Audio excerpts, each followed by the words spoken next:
वास्तु एक पुरुष की छवि है, मतलब एक पुरुष है और हम उसके आधार पे ही भूमि के द्वारा अपना मकान तैयार करते हैं। उस पसीने से उत्पत्ति हुई थी वास्तु पुरुष की। कुंडली में सबसे पहले गोचर देखा जाता है कि ग्रह, आज भी अगर आप मेरे सामने बैठे हैं तो जितने भी ग्रह हैं वो आपके कहीं ना कहीं गुरु आपका उच्च हुआ होगा, तभी आप एक एस्ट्रोलॉजर के सामने बैठे हैं। देखिए, कुंडली में अगर देखा जाए तो कुंडली का पंचम भाव जो है वो इष्ट देव को डिसाइड करता है कि आपके देवता कौन है।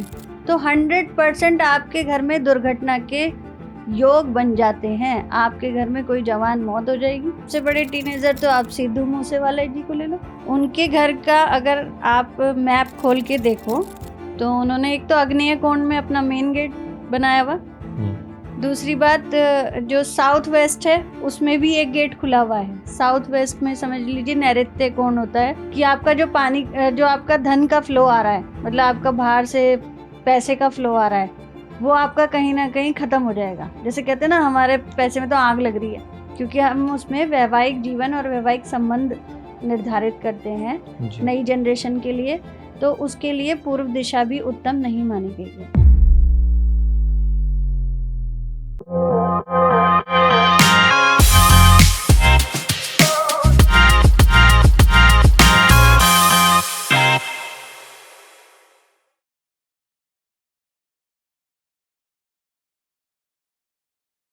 Hey guys, welcome back to our show the talk table. और आज के पॉडकास्ट में हमारे साथ है डॉक्टर प्रिया शर्मा।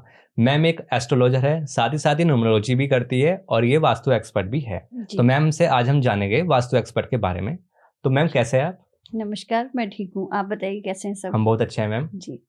आप इतने शॉर्ट टाइम पे और इतना एकदम से हमारे लिए आपने टाइम निकाला, ये काफ़ी अच्छी बात है और आप हमारे पॉडकास्ट में आए, उसके लिए थैंक यू सो मच। जी वेलकम। तो मैम, जैसे आप बता रहे थे कि आज हम वास्तु के बारे में बात करने वाले हैं जी। तो स्टार्टिंग हम अपने घर से ही करते हैं। तो अगर हम घर बनाने की स्टार्टिंग करते हैं तो वास्तु में कौन कौन सी चीज़ों का हमें ध्यान रखना चाहिए उस टाइम पे? देखिए, सबसे पहले आप ये जानिए कि वास्तु क्या है। वास्तु एक पुरुष की छवि है, मतलब एक पुरुष है और हम उसके आधार पे ही भूमि के द्वारा अपना मकान तैयार करते हैं। वास्तु की शुरुआत जो हुई है वो भगवान शंकर से हुई है। भगवान शंकर और देवताओं का और राक्षसों का जब युद्ध हो रहा था, तब भगवान शंकर का पसीना गिरा था। उस पसीने से उत्पत्ति हुई थी वास्तु पुरुष की।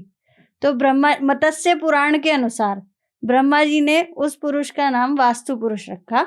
उसके आधार पर ही हमारे घर का निर्माण किया जाता है, यानी कि जिस तरफ उसका मस्तक होगा उस तरफ हम हल्का रखेंगे और जिस तरफ उसका मतलब ब्रह्म स्थान होगा, यानी कि उसका हृदय होगा, उस तरफ भी हम हल्का रखेंगे। लेकिन जहाँ उसके पैर होंगे उस हिस्से को हम भारी रखने की कोशिश करते हैं। तो वास्तु का कुल मिला के प्रभाव जो है वो कुंडली से ज्यादा पड़ता है, क्योंकि हम जिस घर में रहते हैं वहाँ की पॉजिटिविटी, नेगेटिविटी सब आपको मतलब प्रभावित करती है। अगर आप किसी कमरे में रह रहे हैं और आपका वहाँ मन नहीं लग रहा है, आपका मन करता है मैं कमरा छोड़ के निकल जाऊं, तो ये वास्तु है कि आपका मन वहाँ क्यों नहीं लग रहा है। क्या आप गलत दिशा में सो रहे हैं? क्या आप गलत सामान के साथ सो रहे हैं? या आपने अपने जो घर है आपका उसको अस्त व्यस्त किया हुआ है? ये वास्तु है। जी मैम। जी। तो वास्तु से हमारे डेली लाइफ रूटीन में भी काफी फर्क पड़ता है? बिल्कुल फर्क पड़ता है। वास्तु सबसे पहले क्या करता है कि आपके ग्रह निर्देश को देखता है, आपके मेन गेट को सबसे पहले देखता है कि जब भी आप घर का निर्माण करने चलेंगे तो मेन गेट किस दिशा में होना चाहिए। वास्तु में केवल आपको पता है 4 दिशाएं हैं, है ना? जी। पूर्व, पश्चिम, उत्तर, दक्षिण। लेकिन इसको डिवाइड करेंगे तो हम 8 भी हैं और 36 भी दिशाएं हैं, जिन दिशाओं के आधार पे वास्तु का निर्माण किया जाता है। तो जैसे एस्ट्रोलॉजी को अगर देखा जाए तो उसमें हमारे ग्रह होते हैं, कुंडली होती है और आप बता रहे हो कि वास्तु भी होता है। ठीक है, तो अगर हमारे रूम का या हमारे घर का वास्तु खराब है तो ग्रहों से भी कुछ फर्क पड़ता है? देखिए, अगर देखा जाए तो वैदिक कुंडली सबसे पुराना, हमारे जितने भी महापुरुष थे, संत हैं, जब वैदिक कुंडली की स्टार्टिंग हुई तो सबसे पहले वैदिक कुंडली हुई।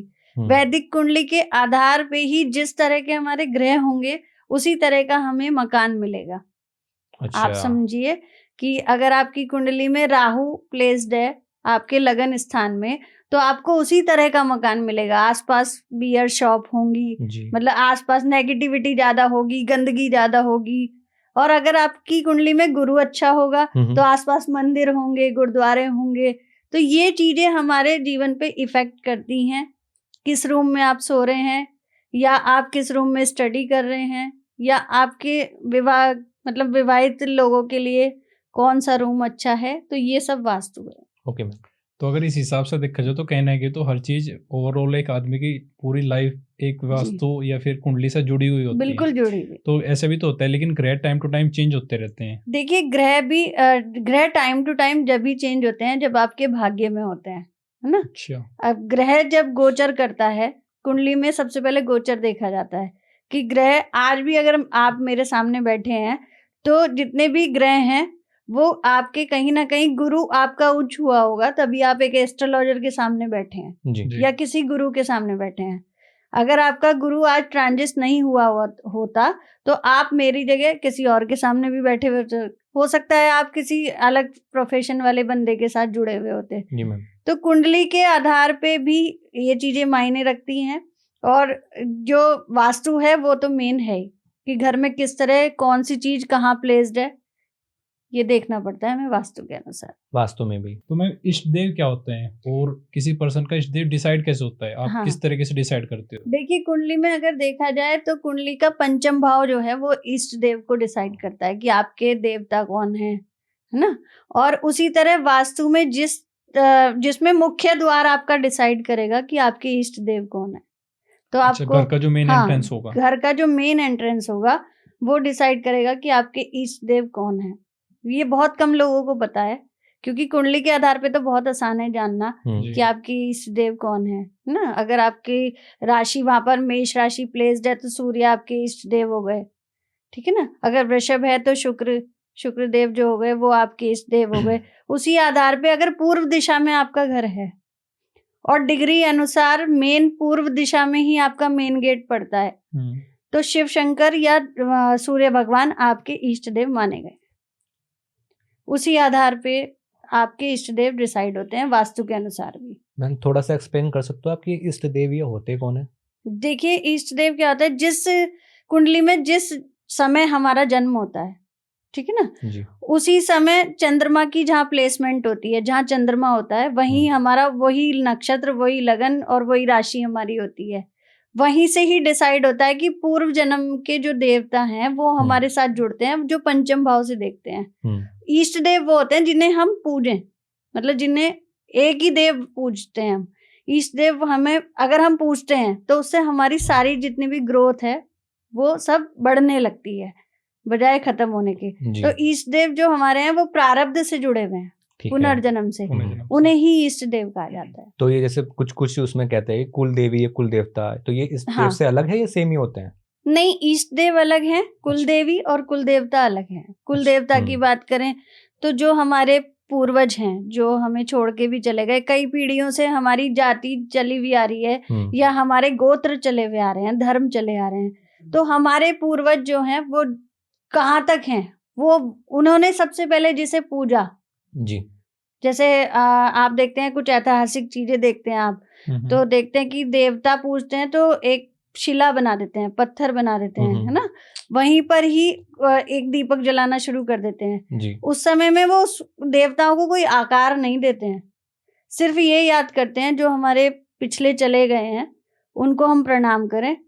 तो उसके आधार पे देवता डिसाइड होते हैं। और कुल देवी वो होती हैं जो जैसे पहले के जमाने में लोग क्या करते थे, पेड़ के नीचे ही पूजन करने लगते थे और उन पेड़ को ही अपनी देवी देवता मानने लगते थे।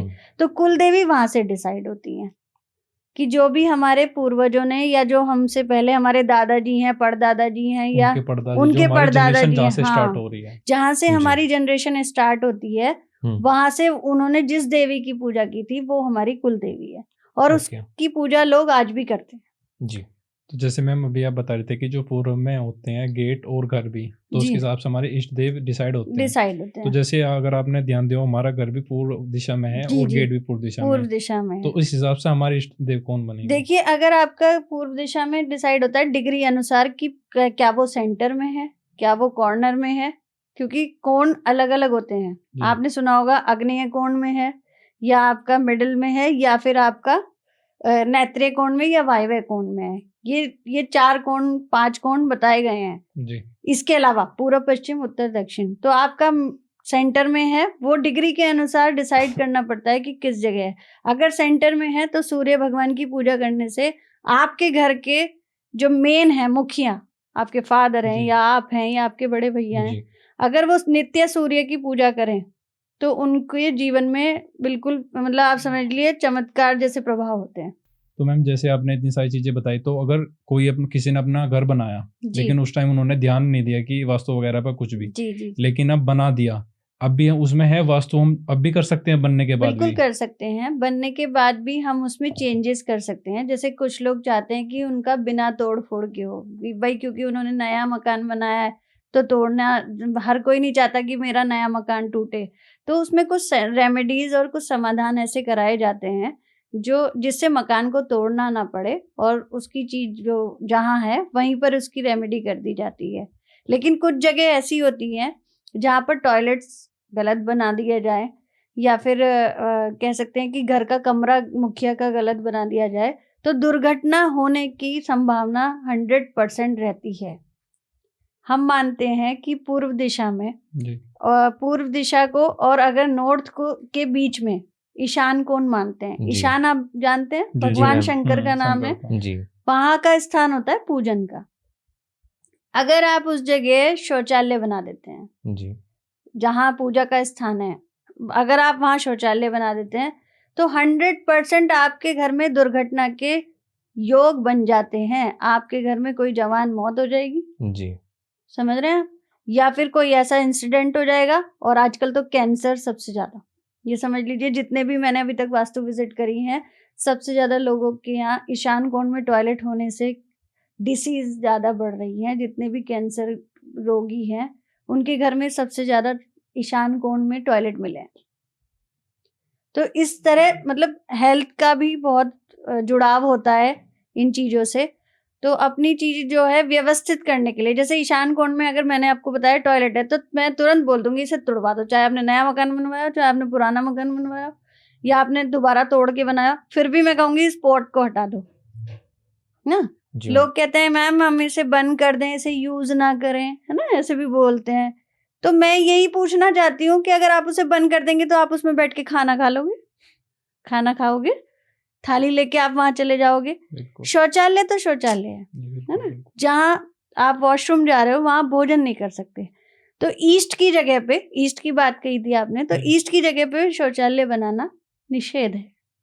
ठीक है, तो अगर उस दिशा में शौचालय नहीं बना सकते तो वहां पर फिर क्या करा जाए ऐसा कि जो सही रहे? देखिए वहां पर हम अपना गेस्ट रूम बना सकते हैं। उस एरिया को हम खुला रखते हैं हल्का सा ना, मतलब कंजेस्टेड नहीं होना चाहिए, बाहर नहीं होना चाहिए। वास्तु पुरुष का सिर कहा गया है ईशान कोण, ठीक है ना। वहां पर कोई भी ऐसी चीज नहीं होनी चाहिए, नोकीली चीज नहीं होनी चाहिए, भारी चीज नहीं। अगर आपके सोफे भी वहां पर हैं तो कोई ना कोई आएगा बैठेगा, तो उस जगह को हम खाली छोड़ देते हैं। अगर वहां मंदिर नहीं बना सकते, अतिथि गृह बना देंगे, ईशान कोण में बैठने की व्यवस्था, या कोई पानी का फाउंटेन लगा देंगे, कुछ ऐसी चीजें कर सकते हैं। तो जैसे मैम अभी के टाइम में आपने देखा होगा काफी एक्सीडेंट में जो टीनेजर्स हैं उनकी काफी मौत हो रही है, तो ये टॉपिक वास्तु में कवर होगा या नहीं? देखिए बिल्कुल कवर होगा।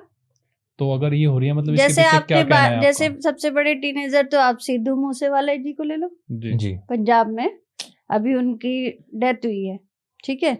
उनके घर का अगर आप मैप खोल के देखो तो उन्होंने एक तो आग्नेय कोण में अपना मेन गेट बनाया हुआ, दूसरी बात जो साउथ वेस्ट है उसमें भी एक गेट खुला हुआ है। साउथ वेस्ट में समझ लीजिए नैऋत्य कोण होता है। तो ऐसे में आपकी अगर वो ऐसे ना मरते गोली खा के तो एक्सीडेंट से मर जाते। ये भी एक्सीडेंट ही है भाई, उनको गोली लगी। तो घर का सबसे बड़ा, उन्होंने नया ही मकान बनाया था, आपने देखा होगा, मतलब आप तो न्यू जनरेशन के ही हैं। तो सिद्धू मूसेवाला जैसे ये जवान मौत ही हुई है, उनके घर में एक ही बेटा था, है ना। लेकिन वो उन्होंने नहीं माना वहां वास्तु को, ना उन्होंने कोई वास्तु कराया। पंजाब वगैरह में कम कराते हैं अब लोग बिलीव करने लगे, लेकिन कुछ लोग नहीं कराते। तो उनकी जो आप देखेंगे उनकी जो मौत हुई है, ये आयरन ही तो है, मतलब ये समझिए लोहे ही तो है, लोहे की बंदूक से हुई है जी, है ना, उनकी जीप में हुई है, समझ रहे हैं, और उनके हेड में लगी है गोली, आपने देखा हेड में भी लगी और सीने में, चेस्ट में भी लगी, इतना हिस्सा कवर किया। तो ये वास्तु है। जो न्यू जनरेशन के बच्चे जो जिनकी डेथ हो रही है और एक्सीडेंट में मर रहे हैं, अभी आपने देहरादून का भी सीन देखा होगा, वो जो चार बच्चे वो गए हैं, 2 लड़कियां 2 लड़के थे ना, जबकि उनके पेरेंट्स को भी नहीं पता था कि वो घर से निकल रहे हैं जी। ये अकाल मृत्यु है जी।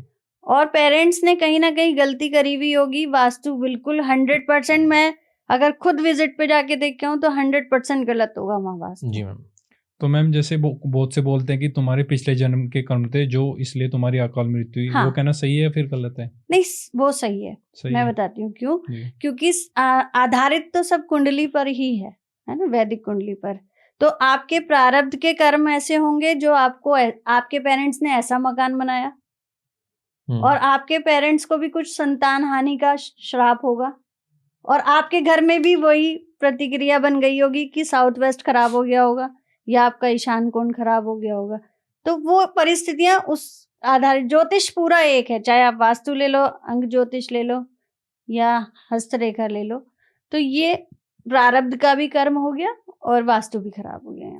तो जैसे अभी आप बात कर रहे थे हम सिंधु मूसेवाला की, अभी आपको पता होगी वे तो एक्सपायर हो गए थे, लेकिन उनके पेरेंट्स को एक अभी चाइल्ड हुआ है नया, चाइल्ड हुआ है। तो अगर जैसे उन्होंने घर में अभी तक कोई चेंजेस नहीं करवाए तो क्या ये कहना गलत होगा कि उस पर भी वो इफेक्ट पड़ेगा? देखिए, पड़ता है, हो सकता है डिसीज हो, उसे कोई परेशानी हो जाए, उसे कोई बीमारी हो जाए, क्योंकि वो बच्चा नॉर्मल नहीं हुआ, IVF से हुआ है ना।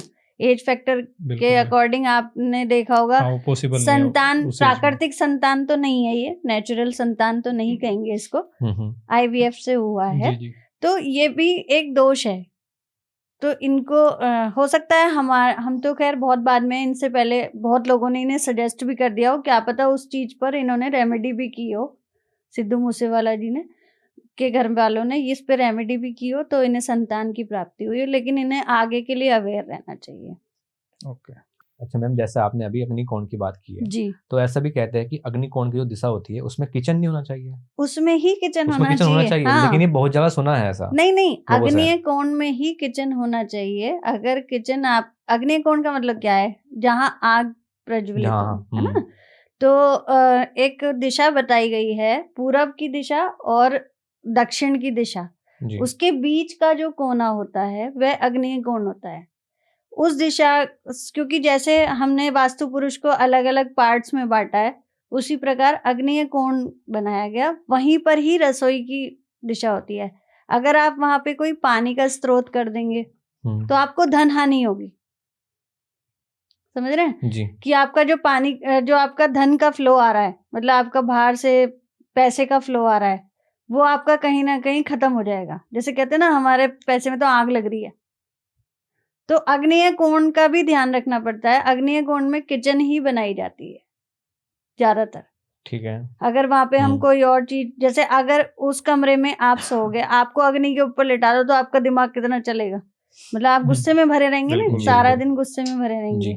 तो अग्निय कोण वाले कमरे में अगर कोई सोता है तो ब्लड प्रेशर की बीमारी सबसे ज्यादा उसको होती है, ठीक है।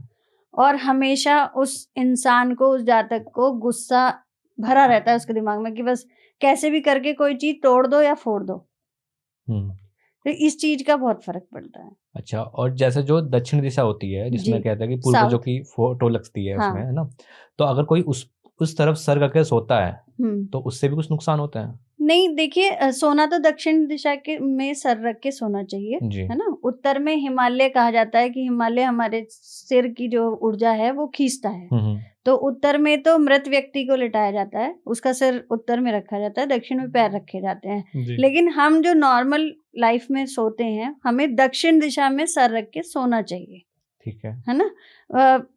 क्योंकि दक्षिण दिशा में सिर तो रख सकते हैं, लेकिन आप दक्षिण दिशा वाले रूम पे डिपेंड होता है कि आप उस रूम में सो सकते हैं या नहीं सो सकते हैं जी। तो यहाँ पर हम देखते हैं कि दक्षिण और ये पश्चिम के बीच का हिस्सा होता है नैऋत्य कोण। नैऋत्य कोण में हम ज्यादातर पारिवारिक जीवन जिनका अस्त व्यस्त है उन्हें सुलाते हैं, या किसी वृद्ध व्यक्ति को सुलाते हैं। तो वहां पर सुलाने से क्या होता है कि पारिवारिक जीवन में मतभेद नहीं होते हैं, और जो वृद्ध व्यक्ति होता है वो बीमार होता है वो ठीक होने लगता है जी।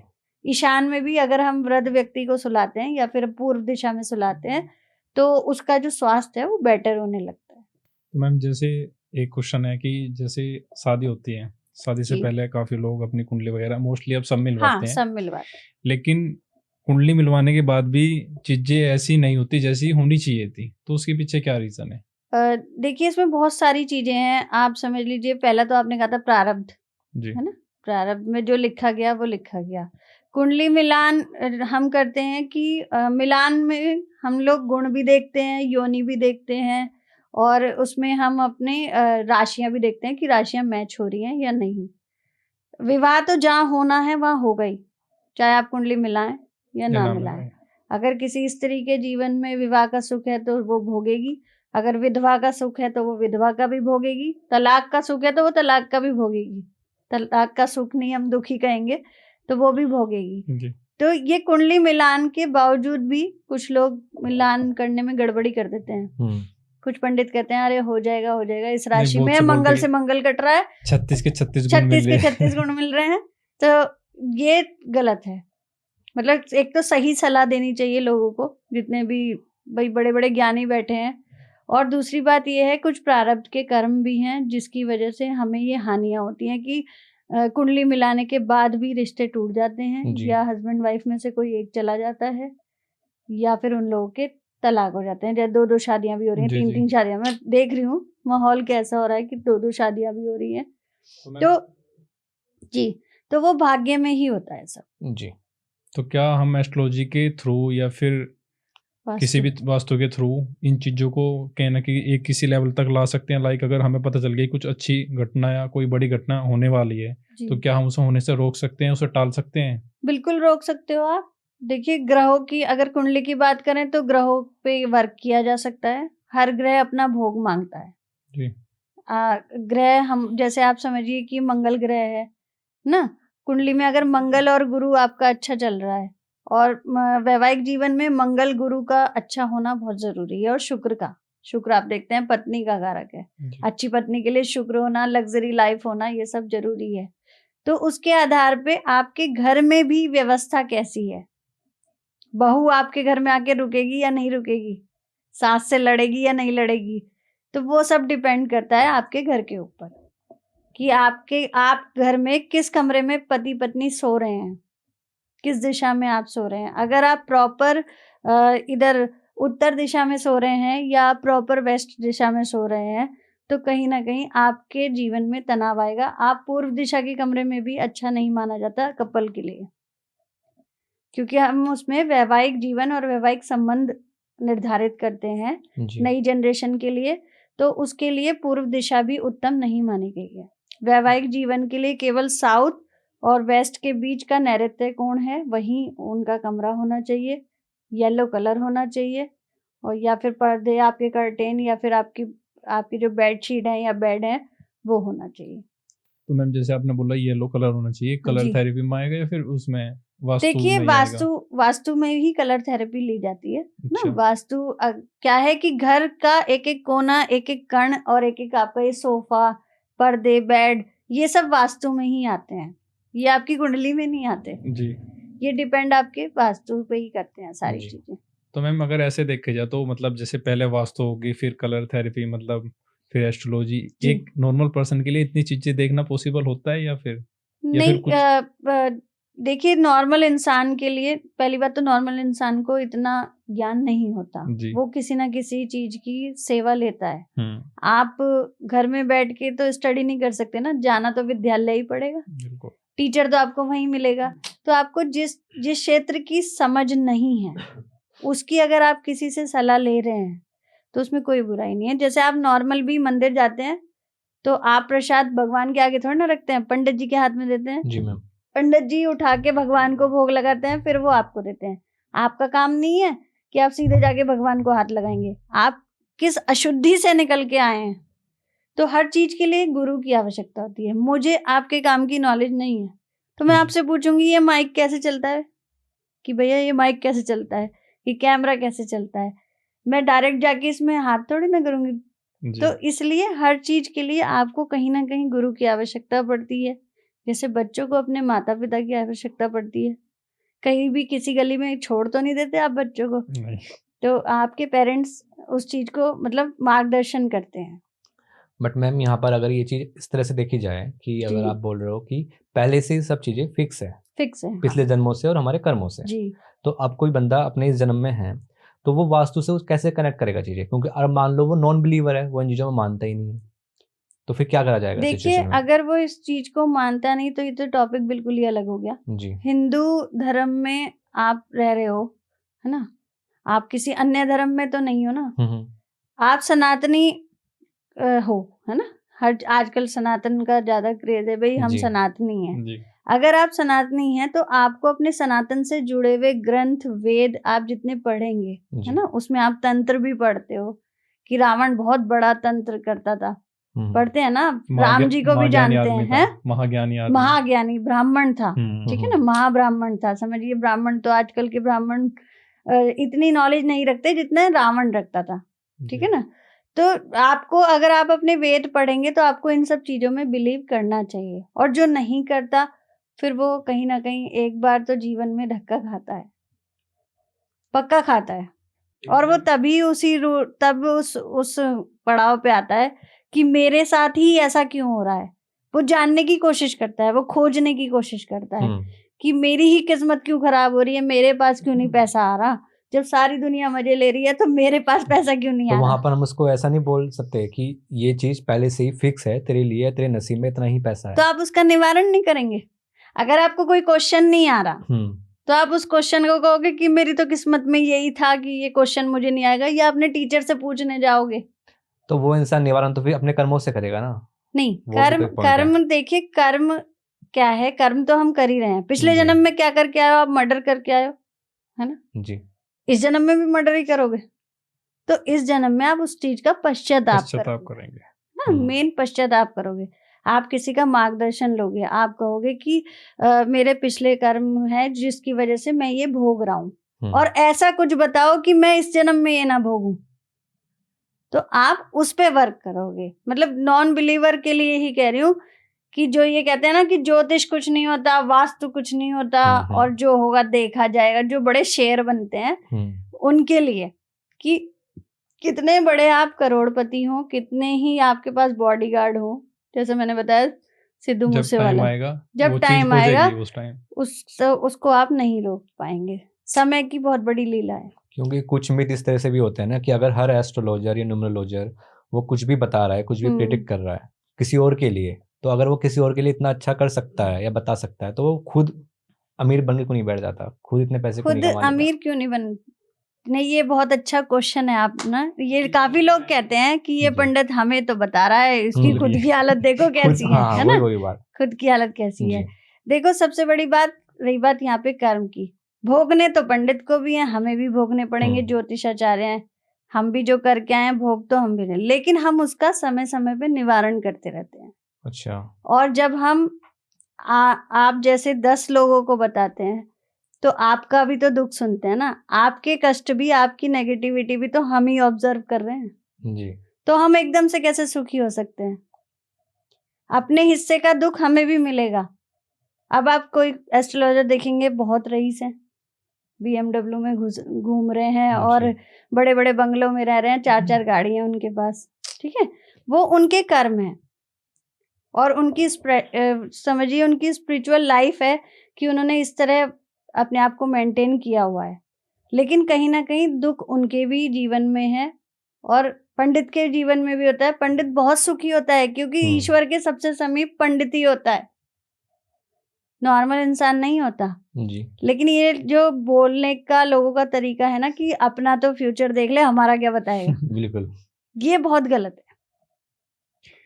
कर्म तो सबको भोगने हैं। आज का टाइम थोड़ा सा ऐसा भी है कि एस्ट्रोलॉजर जो है, सब एस्ट्रोलॉजर सही गाइडेंस नहीं देते। हाँ। बहुत से लोग क्या है वो पैसों के फाइनेंशियल उस पे पैसे लेंगे, गलत एडवाइस करेंगे, वो चीजें करेंगे, वहां पे सक्सेसफुल नहीं होती तो भोगना पड़ेगा।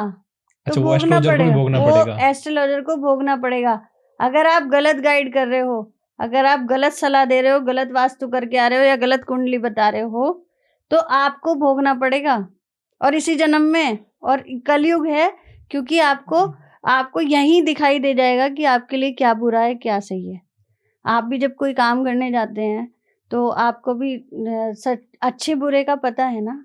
हम किसी को मिसगाइड कर रहे हैं, जैसे मैं इनसे ही बात कर रही थी इनकी कुंडली पे, तो अगर मैं आपको कुछ गलत बता देती हूँ या मैं आपको भटका देती कि नहीं आपका तो इसमें ही फ्यूचर बहुत ब्राइट है जी, लेकिन मैंने आपको क्या दिया कि जब समय आएगा 2030 के बाद, तब आपको इसमें सफलता मिलेगी। तो हमें किसी की चमचागिरी नहीं करनी, हमें किसी का वो नहीं बताना कि हमें अच्छा ही अच्छा बताना है और आज सामने वाला खुश होके पैसे दे जाएगा।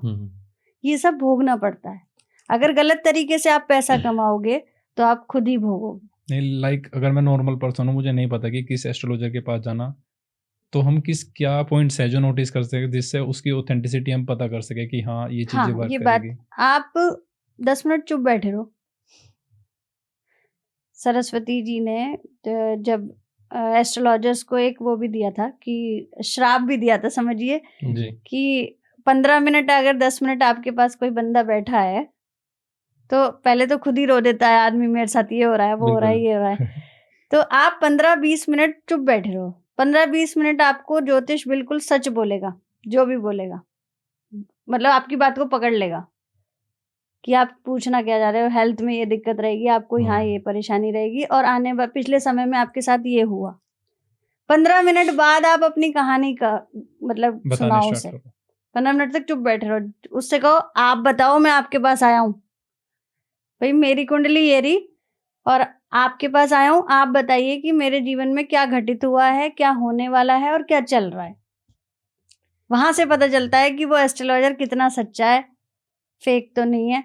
फिर आप उस चीज को पॉइंट आउट करेंगे ना। अगर वो कहेगा भाई तेरे जीवन में ये समझ लीजिए पिछले 2 साल में पैसा तेरा डूब गया है जी, आप कहोगे नहीं पंडित जी मेरा तो कोई पैसा नहीं डूबा, बस यहीं पकड़ लो, एस्ट्रोलॉजर को यहीं पकड़ लो। फिर वो कहने लगे कि तुम्हें तो हेल्थ इशू हुआ है, तुम्हारे तो पैर में चोट लगी है। हाँ पंडित जी मेरे तो पैर में चोट लगी है। ये पॉइंट है। तो ये सारी चीजें सिर्फ कुंडली के हिसाब से पॉसिबल होती है, मतलब फ्यूचर में क्या होगा, अभी करंटली क्या चल रहा है, सब कुंडली में मेंशन होता है। देखिए कुंडली में तो सब कुछ मेंशन होता ही है, क्योंकि वो जन्म के आधार पे होती है। दूसरा, जो बहुत अच्छे फेस रीडर हैं, सिग्नेचर रीडर हैं, या जो बहुत अच्छे हस्तरेखा जो देखते हैं, या बड़े बड़े जो ज्ञानी हैं जिन्होंने साधनाएं की हैं बहुत अधिक समय तक, वो भी बता सकते हैं कि आपके पास्ट में क्या हुआ है और क्या नहीं हुआ। ऐसा नहीं है कि कुंडली के आधार पे ही, वास्तु से भी, वास्तु वाला भी देख के बता देगा आपके घर में इस जगह ये चीज सही नहीं है, आपके घर में ये हुआ होगा, आपकी मम्मी बीमार होंगी, वास्तु वाला भी बिल्कुल ठीक बता देगा। तो विद्या तो अपने में गुण होगी और जो उसमें एक्सपर्ट होगा वो सारी चीज बता देगा। फिर मैम जिसने कुंडली नहीं बनवा रखी हाँ ये मेन पॉइंट है, जिसकी कुंडली नहीं है, पुराने लोगों की कुंडली है ही नहीं, आपकी भी नहीं है। हाँ तो प्रश्न कुंडली के हिसाब से, जैसे आप मेरे सामने बैठे हो, तो अभी का जो लगन चल रहा है, जो स्टार्स चल रहे हैं, उनके अनुसार आपको क्वेश्चन आप पूछोगे और हम आपको बताएंगे। फिर हमें लगेगा कि पास्ट में इसके साथ ये हो चुका है, फिर हम वो आपको बताएंगे। प्रश्न कुंडली वहां पर निर्धारित की जाती है, जिस तरह के इंसान के प्रश्न होते हैं उसी आधार पे उसे बताया जाता है। अच्छा मैम, वास्तु के टॉपिक पर आते हैं वापस, तो आप मुझे ये बताइए, जैसे कि एक चीज होती है बेसमेंट घरों में, हाँ, कहते हैं, तो वास्तु के हिसाब से क्या घर में बेसमेंट रखना सही है? देखिए बनाते हैं कुछ लोग बेसमेंट अपने घरों में बनाते हैं, लेकिन कुछ लोग क्या करते हैं कि अपने, जैसे हमने अभी बात करी कि पूर्व मुखी मकान है आपका, ईस्ट फेसिंग मकान है, ईस्ट फेसिंग में अगर आपने साउथ में बेसमेंट कर दिया, साउथ में मतलब ज्यादा पीछे गड्ढा कर दिया, बेसमेंट का मतलब गड्ढा ही है, मकान के नीचे का गड्ढा, अगर आपने साउथ की तरफ ज्यादा कर दिया तो वो तो आपको नुकसान देगा। लेकिन अगर आपने ईस्ट की तरफ थोड़ा बीच में ही बेसमेंट रखा तो वो आपके लिए ठीक है, सुखद है। लेकिन आपको पीछे की साइड, साउथ की तरफ और वेस्ट की तरफ कभी भी बेसमेंट नहीं रखना चाहिए। ना वहां पर गड्ढा होना चाहिए, ना वहां पे समरसीबल होना चाहिए, ना वहां पे आपका शौचालय होना चाहिए। मतलब जो साउथ वेस्ट के बीच का एरिया है घरों में कुछ लोग वहीं पर ही अपना मतलब पूरा हम लोग एक साकेत में कोठी देख के आए थे, तो उन्होंने पूरी कोठी अपनी तैयार करी, लेकिन उन्होंने साउथ वेस्ट में अपना शौचालय का सीवर बनवा दिया। सबसे बड़ा दोष जी। और उनका मकान बनते हुए 3 साल हो गए, अभी तक वो उसमें शिफ्ट नहीं हो पा रहे, उसमें काम ही नहीं खत्म हो रहा। और वो कब से अपना मकान, वो शायद मेरे ख्याल से बाइक के विक्रेता हैं और बहुत बड़ा मकान उन्होंने बनाया, लेकिन वो उसमें शिफ्ट नहीं हो पा रहे, ये दिक्कत आती है जी। तो बेसमेंट बनाने के लिए आपको कौन सी जगह खुली, क्योंकि वो खुली रहती है, हमें बेसमेंट में अपनी गाड़ियां खड़ी करनी है या कुछ भी करना है ना, कुछ भी बनाना है, तो उस खुले एरिया को आप ईस्ट की साइड या आप नॉर्थ की साइड खुला रखें। अच्छा, और घरों के अंदर मंदिर कहाँ रखने चाहिए, किस दिशा में? जी, घर की अगर हम बात करें तो सबसे अच्छा तो नॉर्थ साइड है, उत्तर दिशा। उत्तर दिशा में आप घर में मंदिर रख सकते हैं। उसके बाद ईशान कोण मैंने आपको बताया, जो आपका ईस्ट और ईस्ट और नॉर्थ के बीच में आता है, आप वहां पे मंदिर स्थापित कर सकते हैं। ये 2 जगह ऐसी हैं। वेस्ट में भी मंदिर अच्छा माना जाता है, लेकिन वेस्ट में गड़बड़ी हो जाती है कि लोगों को डिग्री के अनुसार नहीं पता होता, तो वो उस मंदिर को गलत डायरेक्शन में कर देते हैं। और जो लोग स्टूडेंट्स होते हैं, जो पढ़ाई करते हैं, किसी कंपटीशन की तैयारी कर रहे हैं, क्या वे भी टेबल अपनी ऐसी जगह या दिशा में रखे जहां उनका पढ़ाई में ज्यादा मन लगे? कुछ ऐसा होता है? देखिए, जो बच्चे पढ़ रहे हैं और उनका पढ़ने में मन भी नहीं लगता है, क्योंकि आजकल बहुत माइंड डिस्टर्ब रहता है बच्चों का ना, कंपटीशन बहुत ज्यादा है जी। तो उनको हमेशा अपना फेस ईस्ट की साइड रखना चाहिए, पूरब दिशा की साइड अपना टेबल रखना चाहिए। अपने फेस जो उनका पढ़ते हुए जो हो वो पूर्व की तरफ होना चाहिए। और स्टडी कर रहे हो तो मॉर्निंग में एक बार 4 बजे उठ के 1 घंटा जरूर पढ़ना चाहिए। कहते हैं उस समय सभी देवी देवता, सरस्वती माँ भी नीचे ही रहती हैं और उन्हें अपने टेबल पे एक मोर पंख जरूर रखना चाहिए, तो उनका जो ध्यान है वो हटता नहीं है और वो अपना स्टडी आराम से करते हैं। और जो खुद का अपना कुछ काम करते हैं, वर्क फ्रॉम होम हो अगर किसी का, या खुद का अपना कोई बिजनेस हो, तो उनके लिए भी कोई दिशा होती है? हाँ, अगर हम बिजनेस करना चाह रहे हैं, मतलब आप घर से कोई बिजनेस करना है, तो वो डिपेंड करता है कि आपका किस तरह का बिजनेस है जी, है ना। अगर आप बिजनेस करते हैं किसी कपड़े से संबंधित काम का, तो आप के लिए सबसे अच्छी जगह वेस्ट दिशा है। वेस्ट। हाँ, वेस्ट दिशा है, आप वहाँ बैठकर अपना काम कर सकते हैं। या आप कोई भी इलेक्ट्रॉनिक काम करते हैं तो आपके लिए आग्नेय कोण सबसे अच्छा है।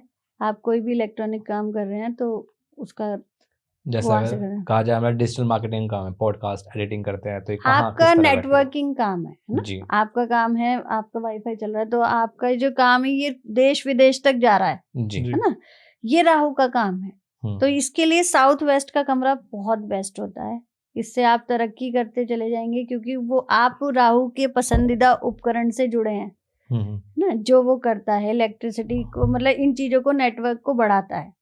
तो आपके लिए साउथ वेस्ट के बीच का नैत्रिय कोण का कमरा सबसे अच्छा रहता है।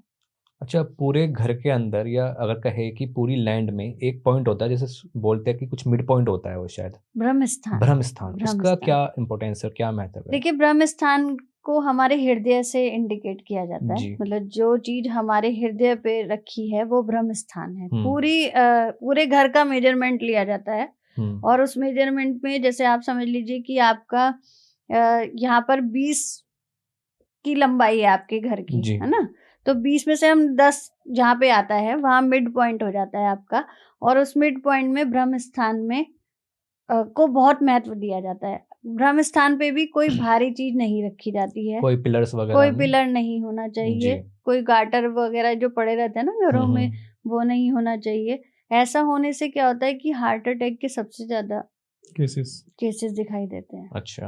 हाँ, या उनकी वॉल बदली जाती है, या उनकी जो रक्त जो पंपिंग है ना वो सब खराब होने लगती है। ब्रह्म स्थान अगर खराब होगा तो घर का लड़का, छोटा लड़का भी परेशान रहेगा। अच्छा, और काफी मिथ्स ऐसे भी फैले हुए हैं कि जो हमारे जीना होता है घर में, जीने के नीचे वॉशरूम वगैरह नहीं होता, लेकिन काफी लोगों के मिलेंगे, वो तो काफी लोगों के मिलेंगे। जीने को भी एक राहु के लिए कहा गया है, तो ये सबसे गलत है। अगर जीने के नीचे आपका वॉशरूम है या आपका ये बाथरूम है जो भी हम लोग यूज करते हैं, तो हम उसको राहु से जोड़ते हैं जीने को, तो जीने के नीचे खाली जगह रखते हैं। अगर होता है तो सबसे ज्यादा जो डिसीज आपको देखने को मिलेगी ना, बवासीर मिलेगी। अच्छा, सबसे ज्यादा पाइल्स की प्रॉब्लम आपको सबसे ज्यादा उन्हीं लोगों को दिखाई देगी। आप चाहे ये आजमा के देख लेना, जीने के नीचे जिन्होंने शौचालय बना रखा है जी, या वॉशरूम बना रखा है या वैसे मतलब बाथरूम बना रखा है, पाइल्स की प्रॉब्लम वहां पे आपको सबसे ज्यादा दिखाई देगी। तो मैम जैसे आपने अभी बेसमेंट की बात करी थी हमने, तो हमने करी थी लेकिन घर वालों की, अगर हम कमर्शियल की बात करें, लाइक कमर्शियल शॉप्स वगैरह, मोस्टली कमर्शियल शॉप्स में आपको बेसमेंट मिलेगा और वो पूरा कंप्लीट ही मिलेगा, तो हाँ। क्या उस पे भी उसका नेगेटिव इम्पैक्ट होता है? नहीं, उस पे उसका नेगेटिव इम्पैक्ट इसलिए नहीं होता क्योंकि उसके ऊपर रहने वाले के ऊपर तो होगा, लेकिन उसके लिए तो वही दुकान उसका वास्तु है ना, वो पूरी दुकान उसका वास्तु है जो बेसमेंट में जिन्होंने अपनी दुकान बनाई है, तो उसकी व्यवस्था उसी प्रकार कराई जाती है, वो सामान उसी तरह रखा जाता है उसकी दुकान में जिस तरह उसको सूट करता है। डायरेक्शन के हिसाब से हमने उसको कह दिया उसका कोई माल है, कुछ माल बन रहा है, खाद्य सामग्री बन रही है, तो कच्चा माल कहाँ रखे, पैक्ड माल कहाँ रखे, वो कहाँ बैठे, या वो सामने से ग्राहक आ रहा है तो उसकी सिटिंग एरिया कहाँ पर हो जी, तो हम उसमें वहाँ ये डिसाइड करते हैं। तो मैम जैसे हमने बहुत जो मॉल वगैरह होते हैं इनमें बेसमेंट में पार्किंग होती है, काफी डीप तक होती है, तो इसका भी कुछ इफेक्ट होता है? हाँ, पार्किंग बिल्कुल होता है। हमने बड़े बड़े मॉल्स की और कहते हैं हॉस्पिटल्स की भी वास्तु करी, विजिट्स करी जी। तो कुछ टाइम बाद अगर ऐसा होता है कि बहुत ज्यादा बेसमेंट में आप वो पूरा बेसमेंट में क्या कहते हैं, पीछे का हिस्सा जो है वो पूरा खाली रखते हैं, अगर ईस्ट फेसिंग है तो पीछे का हिस्सा खाली कर, तो थोड़े दिन बाद पता चलता है वो मॉल ही बंद हो गया। अच्छा, हॉस्पिटल कोई चलता चला आया बंद हो गया, क्योंकि बहुत दोष दिखाई देते हैं। अगर आप बेसमेंट में भी जाओ ना, पानी की व्यवस्था कहाँ कर रखी है, कार पार्किंग में कितना वजन वहां पर जा रहा है, वो सारी चीजें मायने रखती हैं वास्तु के अनुसार। तो मैम इतनी सब चीजें शायद ये एक पर्सन के लिए कैसे हैंडल करता होगा? देखिए, जो इतना बड़ा मॉल बना रहा है वो बिना नक्शे के, मॉल की बात नहीं, लाइक जैसे आपने अभी वजन की बात करी, गाड़ी का वजन कितना है जी, अगर कोई पर्सन गाड़ी चेंज करा तो उसकी वास्तु चेंज हो जाएगी उस टाइम पे? नॉर्मल इंसान नहीं, वास्तु चेंज नहीं होगी। वहां पर कितनी गाड़ियां खड़ी हो रही हैं बेसमेंट में ना, आपने 50 गाड़ी वहां लगा दी, लेकिन वहां का भार संभालने वाला वास्तु पुरुष जो है वो 2 ही गाड़ी का संभाल सकता है, तो तुरंत आपके शरीर पे इफेक्ट पड़ेगा। जो मालिक होगा मॉल का उसके ऊपर पड़ेगा। हाँ, अगर उसे कर्जे में डूबना है तो कर्जे में डूबेगा ही डूबेगा। अच्छा मैम, जैसे मान लो कोई भी नया पर्सन कहीं पर प्रॉपर्टी लेने जाता है या घर के लिए लेता है जी, तो ऐसा भी कहते हैं कि पूर्व दिशा की साइड लेना चाहिए मकान। हाँ। उसकी तरफ अगर गेट होता है आपका बहुत अच्छा होता है। एक बोलते हैं कि टी पॉइंट पे नहीं लेना चाहिए, टी पॉइंट पे नहीं, तो उसकी क्यों बोलते हैं ऐसा, क्या रीजन है? देखिए, टी पॉइंट का तो एक रीजन ये होता है कि जो भी मकान टी पॉइंट पे होगा है ना, सबसे ज्यादा परेशानी उसको ही होती है। क्यों होती है? क्योंकि तीनों तरफ से आप सड़क देखते हैं, इधर से भी आ रही है, इधर से भी आ रही है, इधर से भी आ रही है। नेगेटिविटी जो आती है ना, उसको कहीं रुकने का वो नहीं मिलता अवसर, वो सीधी उसके हाउस में प्रवेश करती है। अगर कोई समझ लीजिए किसी के सामने मृत्यु हुई है, ठीक है, तो उसे मतलब उसके बीच में ना कोई दीवार आएगी ना कोई चीज आएगी, या कोई ऊर्जा ऐसी आएगी कि कोई भी पेड़ भी नहीं आएगा। कभी कभी पेड़ देखते हैं ना, बड़े शुभ होते हैं, नीम का पेड़ बहुत शुभ है, तुलसी का पेड़ बहुत शुभ है, तो उसके बीच में कोई पॉजिटिविटी नहीं आती, वो सीधा नेगेटिविटी उसके घर में प्रवेश करती है। तो इसलिए मना करते हैं कि टी पॉइंट का मकान जो है वो बहुत परेशानी देता है। अब कहने के लिए तो सलमान खान का मकान भी टी पॉइंट पे है, आमिर खान का, शाहरुख का भी जो मकान है, मन्नत है ना, आई थिंक वो भी टी पॉइंट पे है। लेकिन कहीं ना कहीं परेशानी, दिक्कत सबके यहाँ होती है। हमें लगता है कि शाहरुख खान, सलमान खान विवाहित ही नहीं है ना, उनके ब्रदर की शादी टूट चुकी 2 बार। तो मतलब सिर्फ पैसा ही नहीं देखा जाता, सारी चीजें देखी जाती हैं। लग्जरी लाइफ जी रहे हैं वो, लेकिन रिश्तों में कितनी खटास है। आप देख रहे हैं उनके बड़े ब्रदर मलाइका जो हैं, वो मलाइका अरोड़ा, उनसे भी कितनी बार रिश्ता टूट गया है, अलग हो गए हैं। तो टी पॉइंट के मकान हम मना ही करते हैं कि टी पॉइंट के मकान आपको नहीं लेने चाहिए। और ईस्ट फेसिंग की अगर बात रही, तो ईस्ट फेसिंग के अलावा देखिए, सभी फेसिंग जो आपके भाग्य में लिखा होगा मिलेगा तो आपको वैसा ही मकान, है ना। अगर दक्षिण का मकान लिखा है तो दक्षिण का ही मिलेगा, और उत्तर का लिखा है तो उत्तर का ही मिलेगा। ये भी कुंडली पे ही डिपेंड करता है कि आपके ग्रह कैसे हैं। अगर मेरी कुंडली में गुरु ग्रह खराब है, ठीक है ना, जुपिटर खराब है, तो मुझे ऐसा ही मकान तो मिलेगा मुझे पूर्वमुखी, लेकिन मुझे उसी दिशा में दोष मिलेगा। लेकिन रेमेडीज तो अवेलेबल होते होंगे ना उस टाइम पे भी? हाँ, रेमेडीज हर चीज की अवेलेबल है। जैसे डॉक्टर के पास जाते हो तो दवाई मिलेगी, नहीं मिलेगी? आप कहोगे भाई मुझे बुखार हो रहा है तो मुझे बुखार की दवाई दे दो डॉक्टर साहब, पहले वो डॉक्टर पूछेगा ना आपको क्या तकलीफ है जी। या वो आप उसके सामने बैठ के, वो ज्योतिष तो है नहीं, आप उसके सामने जाके बैठोगे, वो ये तो कहेगा नहीं भाई तुम्हारे हाथ में दर्द हो रहा होगा इसलिए आए हो तुम मेरे पास, कि नहीं डॉक्टर साहब मुझे तो बुखार हो रहा है। तो दवाई और रेमेडी तो हर चीज की उपलब्ध है, आप कभी भी कर सकते हैं, कहीं भी कर सकते हैं। और जो कोने के मकान होते हैं उनमें?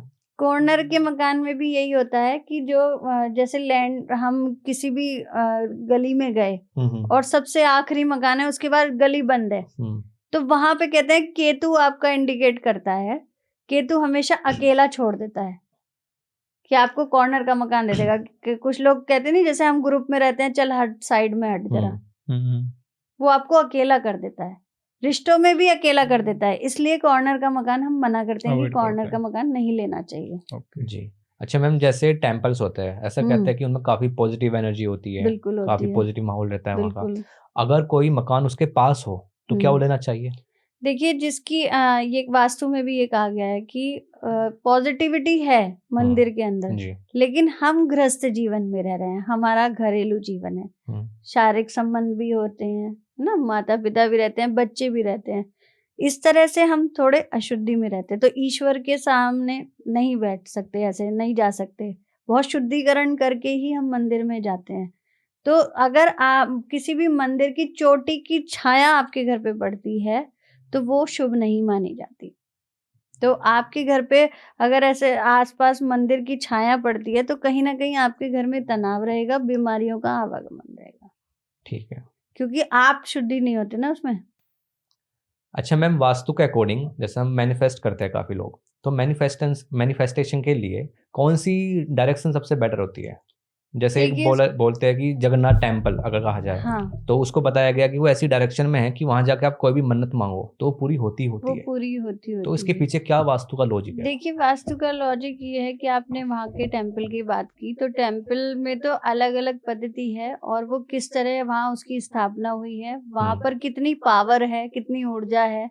आप यहाँ से महाकाल बाबा जाएंगे, महाकालेश्वर जाएंगे तो वहां भी कुछ मांग के आएंगे। कुछ लोगों की मन्नत वहां पूरी होती है, कुछ जगन्नाथ में पूरी होती है, कुछ केदार बाबा में पूरी होती है। तो ये तो हमारे कर्मों पे निर्धारित है और जो हम अपने ईष्ट को पूजते हैं ये उस पर डिपेंड करता है।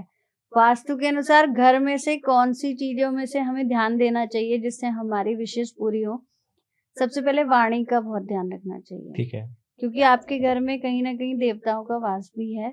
तो आप कैसा बोलते हैं, अगर आप अच्छा बोल के किसी कार्य के लिए बाहर निकल रहे हैं कि भाई मैं जा रहा हूँ और मेरे साथ ये काम हो जाए, तो उस समय आपकी ऊर्जा देखती है कि मतलब घर की ऊर्जा देखती है कि आपका काम होना चाहिए या नहीं होना चाहिए। तो घर के अगर हम कह सकते हैं कि नॉर्थ और ईस्ट में बैठ के थोड़ी देर पूजन करके घर से निकलते हैं। मेन तो नॉर्थ में बैठिए, नॉर्थ में बैठ के अगर आप पूजन करके निकलते हैं तो आपकी वो जो विश, जिस काम के लिए आप जा रहे हैं वो जरूर पूरा होता है। वो ऊर्जा आपकी सकारात्मक होती है। तो ऐसा भी कुछ हो, जैसे बोलते हैं ना कि कुछ मंदिर ऐसी डायरेक्शन में बने होते हैं या फिर हमारे घर में भी कोई ऐसी डायरेक्शन होती है कि अगर आप वहां बैठकर विश करो या कुछ मैनिफेस्ट करो या आप मंदिर में जाके, क्योंकि कहते हैं मंदिर की भी कोई डायरेक्शन होती है कि वो उसी डायरेक्शन में बनने चाहिए।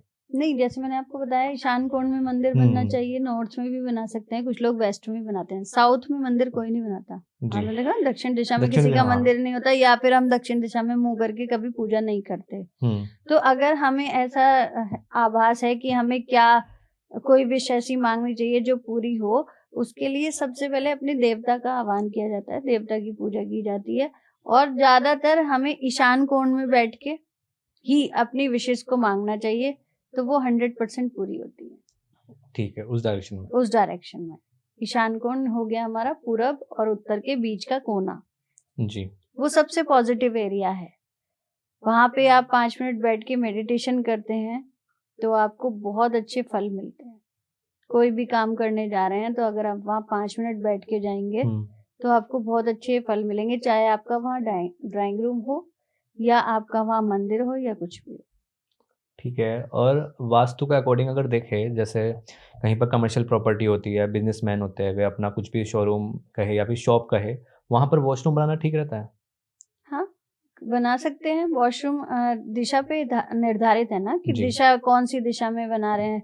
तो जैसे अब हमने कई मंदिरों में देखे, मंदिरों में वॉशरूम नहीं होते, आपने देखा होगा, मंदिरों में वॉशरूम नहीं बनाते क्योंकि वहाँ देवताओं का वास होता है।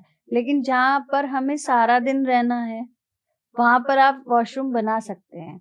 अब आप अगर एक बड़े बड़े बिजनेसमैन की बात करें, अगर एक बड़ा बिजनेसमैन हॉस्पिटल बनवा रहा है तो वॉशरूम नहीं बनवाएगा क्या? जी, है ना। मॉल बनवा रहा है तो वॉशरूम नहीं बनवाएगा। तो वो सब नक्शे पे डिपेंड होता है, मैप पे डिपेंड होता है, वास्तु अनुसार उसका नक्शा बनाया जाता है।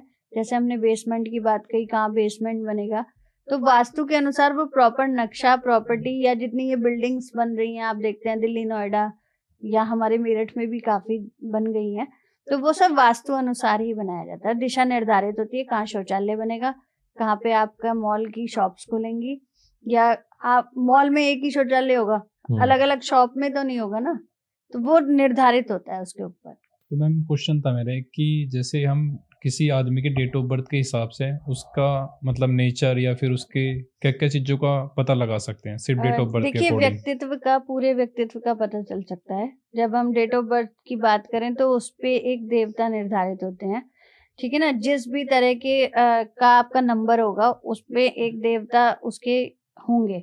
अब आप एक मूलांक को रखेंगे तो एक के मूलांक के सूर्य देवता हैं, ठीक है ना। राशि मेष है तो मेष में हनुमान जी की राशि है और देवता सूर्य भगवान है। तो एक नंबर वाले जितने भी लोग हैं जिनका जन्म 1 तारीख को हुआ है, या टोटल मिला के उनके डेट ऑफ बर्थ में जितनी भी आपकी डेट ऑफ बर्थ है उसमें 1 आता है टोटल मिला के, तो एक मूलांक वालों को हमेशा सूर्य की पूजा, सूर्य की आराधना जरूर करनी चाहिए। तो मैम जैसे 2025 चल रहा है, तो एक बार सारे मूलांक के बारे में बता दीजिए, किसका 2025 अच्छा जाने वाला है, किसका खराब जाने वाला है। हाँ जी, क्या क्या रेमेडीज है जो अगर कोई पॉसिबल है तो हम कर सकते हैं? हाँ, जो एक मूलांक वाले हैं उनको हम सूर्य से इंडिकेट करते हैं ना जी। वो प्रभावशाली होते हैं लोगों की नजरों में और अपने काम को लेके बहुत ज्यादा, मतलब कह सकते हैं कि क्रेजी भी होते हैं कि हमें ये काम करना है तो इसे किसी ना किसी अंजाम पे पहुंचाना है। कोई जैसे आप सूर्य का तेज देखते हैं, सूर्य निकलता है, तो 2025 के लिए क्योंकि मंगल का साल है तो मंगल साथ में विराजमान रहेंगे, तो और ऊर्जा बढ़ेगी, तेज बढ़ेगा, लेकिन गुस्से पे कंट्रोल करना होगा। हेल्थ इश्यूज जरूर आएंगे एक मूलांक वालों के, तो उनको सबसे पहले हनुमान जी की पूजा करनी है। और मेरा कहा माने तो एक हनुमान जी का ध्वज लेके सबसे पहले मूलांक 1 वाले हनुमान जी को ध्वज चढ़ाए, ये एक मूलांक वाले करें। अब 2 मूलांक की बात करें, चंद्रमा बड़ा सौम्य होता है ना, चंद्रमा को आप देखते हो तो खुशी सी महसूस होती है और है, हाँ, मतलब शांत हो जाता है, काम है, मतलब उसको कोई गुस्सा वुस्सा नहीं, उसके अंदर कोई तेज नहीं, आग नहीं, कुछ नहीं।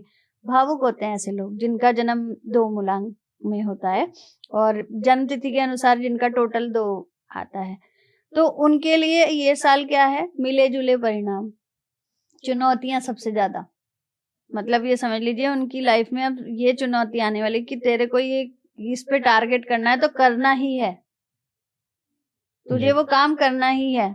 अब वो उसके ऊपर डिपेंड है, आलस्य बिल्कुल त्यागना है। लेकिन इनके जीवन में अभी 2025 में ऐसी भी चुनौती आएगी कि बॉस ने कोई काम दिया और ये काम नहीं कर पाएंगे, ये 100% होगा इनके साथ जी। तो इसके लिए इन्हें क्या करना चाहिए, इनको सबसे पहले तो रात को चंद्रमा में वॉक करना चाहिए, है ना, जिससे इन्हें तनाव ना हो। और दूसरा, शिव जी की आराधना इनके लिए सबसे अच्छी रहती है, तो इन्हें शिव जी की भी आराधना करनी चाहिए, दूध चढ़ाना चाहिए, केसर जरूर चढ़ाना चाहिए। मूलांक 3 वाले जो हैं वो गुरु ग्रह जुपिटर को इंडिकेट करते हैं, और गुरु ग्रह आप देखते हैं कि गुरु तो गुरु, बाकी सब चेले है ना, तो अध्यापक है, बाकी सब स्टूडेंट हैं। लेकिन क्या है, बहुत ज्यादा अभिमानी हो जाएगा जी 2025 में ना, बस मैं ही हूँ जो हूँ, सब कुछ मेरा ही है, ये मेरी वजह से हुआ है, कि मैं करके जो उसके अंदर वो आएगा ना अहंकार 3 नंबर वाले के ऊपर, जिसका जन्म 3 को हुआ है या टोटल 3 में आता है, उसकी डेट ऑफ बर्थ में वो अभिमानी बहुत हो जाएगा। उसे वहीं पर ही अपना ध्यान रखना है, वरना उसको ये समझ लीजिए कि आसमान से नीचे आके गिरेगा वो आदमी 100%। 3 मूलांक वालों को सिर्फ बृहस्पति देव की पूजा करनी है, केले के वृक्ष की पूजा करनी है, तो इससे उन्हें काफी आराम मिलेगा। और हो सके तो जो छोटी कन्या है, 9 साल से छोटी कन्या, उनको केले जरूर बांटे जी। तो उनके लिए ये साल जो है वो ठीक ठाक रहेगा, मतलब कुछ ज्यादा अच्छा नहीं कह सकते हैं। और मूलांक 4 वाले राहु को इंडिकेट करते हैं। तो गुस्से वाले तो ये भी होते हैं, लेकिन इनके व्यवहार में क्या है कि ये गुणता देखते हैं, चीजों का ना खोजना देखते हैं कि 4 मूलांक वाले की हम कोई भी चीज कैसे खोज लें। तो इस समय जो इनका जो मंगल के साथ संबंध बनेगा, मंगल वाला साल है 2025 जो इनका संबंध बनेगा, मूलांक 4 वाले बस अपनी भावनाओं को कंट्रोल में रखें, रिलेशनशिप से बच के रहें, मतलब इन्हें धोखे मिलने के पूरे पूरे आसार हैं। तो थोड़ा सा किसी भी, और इनके ऊपर कलंक भी लग सकते हैं, तो झूठे कलंक जी, जो कार्य नहीं किया हो उसका झूठा कलंक इनके ऊपर लग सकता है मूलांक 4 वालों का। इनको सबसे पहले जाके मंदिर के दर्शन करने चाहिए, मंदिर की भूमि पे बैठ के, मतलब इनको कम से कम इस अनामिका उंगली से 3 बार स्पर्श करके अपनी नाभि पे लगा, 3 बार अपने मंदिर में जाएं, 3 बार अनामिका उंगली को घिसें और अपनी नाभि पे लगाएं। और मंदिर के दर्शन नियमित करें, क्योंकि राहु को कंट्रोल गुरु ही कर सकता है, तो मंदिर के दर्शन हमेशा इनको करते रहना चाहिए। क्योंकि ये लोग सोचने समझने की शक्ति इनमें जरा कम होती है जी। ये ना बड़े बड़े सपने देखते हैं जी कि ये काम हो, लेकिन वो सपने होते नहीं पूरे, तो इनको ये ध्यान रखना है। मूलांक 5 वाला जो है बुध, बुध, ठीक है ना, बुध है। और ये बुध समझिए एक बच्चा है, उस बच्चे को आपको कैसे केयर करनी है, मतलब अगर आप किसी रिश्ते में हैं, पारिवारिक संबंध में हैं, तो आपको अपनी पत्नी की कैसे केयर करनी है, अपने बच्चों की कैसे केयर करनी है, अपनी संतान की तरफ ध्यान रखना है। पंचम भाव भी देखेगा, और मंगल के साथ बुध मिलके प्रभावशाली हो जाता है, तो इनकी तो बल्ले बल्ले होने वाले, इनके तो मजे आने वाले हैं, 5 वालों के इनके प्रमोशन होने वाले हैं, और इनकी नौकरी में भी तरक्की आपको देखने को मिलेगी, और ये कुछ नया अचीव करने जा रहे हैं इस बार। और मूलांक 6 वाले जो हैं वो शुक्र ग्रह से इंडिकेट करते हैं, और ये लग्जरी लाइफ इनके लिए भी बहुत अच्छी होने वाली है। 1 गाड़ी तो 5 गाड़ी खरीद लेंगे, 2 गाड़ी खरीद ही लेंगे अपने जीवन में। और जिनके विवाह नहीं हो रहे थे उनके विवाह हो जाएंगे, सालों से जिनके विवाह नहीं हो पा रहे थे उनके विवाह हो जाएंगे। और यहाँ पर शुक्र क्योंकि है तो मंगल के साथ, तो प्रेम संबंध बहुत तगड़े वाले देगा, प्रेम संबंध बहुत अच्छे हो जाएंगे, होते भी हैं, ये थोड़े से मूडी होते हैं, मतलब हर चीज इन्हें जेब में चाहिए जी। और नोटों की गड्डी तो इनके पास होगी तो अच्छा रहेगा। मूलांक 6 वाले मजे कर सकते हैं, लाइफ को एंजॉय कर सकते हैं, ये साल इनका एंजॉय वाला होगा, घूमेंगे फिरेंगे, मजे करेंगे, ऐश करेंगे, और क्या, ये वाली बात यहाँ पर लागू होती है। बस ठीक है, तो मुझे इस साल तो 6 वाले अच्छा ही हूँ मैं। हाँ। अच्छा, मूलांक 7 वाले थोड़ा सा, क्योंकि केतु को इंडिकेट करता है, अध्यात्म की तरफ बढ़ेंगे, यात्राएं बहुत करेंगे, उनकी विदेश यात्रा इस बार जरूर होगी 100%। और वो ये समझ लीजिए कि मंदिरों के दर्शन भी करेंगे, जितने भी अपने मंदिर हैं, बड़े बड़े तीर्थ स्थान है, वहां जाने की कोशिश करेंगे, और अपने अंदर कुछ ढूंढने की कोशिश करेंगे। जैसे अभी तक काम कर रहे थे, पिले पड़े थे और अपनी चीजों में लगे पड़े थे, लेकिन अब वो सोचेंगे कि मुझे कुछ नया करना है, मेरे जीवन में कुछ नया होना चाहिए। सबसे पहले इनको अपने पैरों का ध्यान रखना होगा, पैरों में चोट लगने के आसार हैं पूरे, और वाहन को बहुत धीरे चलाना, ठीक, तो ये करें। और अगर पूजा करना चाहते हैं तो गणेश जी की पूजा सबसे ज्यादा करें जी। और मूलांक 8 की बात करें तो पिछला साल तो गया ही 8 का, शनि का गया है, और शनि की ढैया भी लोगों के ऊपर थी, बहुत टेंशन, बहुत तनाव है 8 नंबर वालों पे, तो बहुत उनका स्ट्रगल वाला समय गया, संघर्ष उन्होंने बहुत देखा, गिरे भी हैं कई बार, मतलब समझ लीजिए रिश्तों में भी गिरे हैं, और नौकरियां भी गई हैं। मैंने जितने अभी तक कुंडलियां भी देखी हैं और मूलांक भी देखे हैं, तो उनका ये समय समझ लीजिए शुरुआत हो रही है कि जैसे एक बच्चा जन्म लेता है और उसके बाद वो पलता चला जाता है, तो उसके जीवन की नई शुरुआत 2025 में देखने को आपको मिलेगी। मूलांक 8 वालों की मेहनत बहुत करनी है, क्योंकि शनि मेहनत करवाना जानता है और अपने जन्म स्थान से दूर जाएंगे ये लोग। मेहनत बहुत करेंगे, और अगर मेहनत नहीं करेंगे, आलस में पड़े रहेंगे, तो अपना भविष्य खो देंगे। मूलांक 9 की बात करें तो मंगल का ही ये साल है जी ना, जिनका जन्म 9 तारीख को हो या जो टोटल जिनका 9 आए, तो मंगल का साल है। ऊर्जावान होगा, चीजें बहुत कुछ सीखने को भी मिलेंगी जो अभी तक वो नहीं सीख पाए, लेकिन इच्छा कर रहे थे कि हमें वो चीज सीखनी है, वो चीज भी सीखेंगे। गुस्से पे कंट्रोल रखें, पेट की बीमारी से बचें, पेट और सिस्ट से बचें, गांठों से बचें, क्योंकि गांठ की प्रॉब्लम ज्यादा होने की इनको आशंका है। और सबसे ज्यादा ये पूजा हनुमान जी की करें, और हनुमान जी के साथ राम जी की स्तुति करना इनके लिए बहुत अच्छा रहेगा। धर्म के मार्ग पे भी चलेंगे, और लोगों में जो मतलब झगड़े एग्रेसिव ज्यादा हो जाएंगे, झगड़े ज्यादा करेंगे। जैसे रोड पे भी बच्चों की लड़ाई हो जाती है, तो गुस्सा ज्यादा करेंगे, इनके अंदर ये रहेगा इनका 2025 में। जी मैम। हाँ, तो मैम आपके साथ पॉडकास्ट करके बहुत ही अच्छा लगा, और बहुत सारी चीज़ें थी ऐसे जो हमें 2025 में हमारे लिए जानने को मिली, और हमारे जैसे बहुत ऐसे लोग होंगे जिनके लिए पॉडकास्ट बहुत ही हेल्पफुल रहने वाला है। तो मैम से अगर आपको कोई जानकारी लेनी हो रिलेटेड टू एस्ट्रोलॉजी या फिर वास्तु या फिर न्यूमरोलॉजी, तो आप इनसे कांटेक्ट कर सकते हो। हम सारी डिटेल्स अपने डिस्क्रिप्शन में मेंशन कर देंगे। और इसी के साथ इस पॉडकास्ट को करते हैं एंड। जय श्री राम।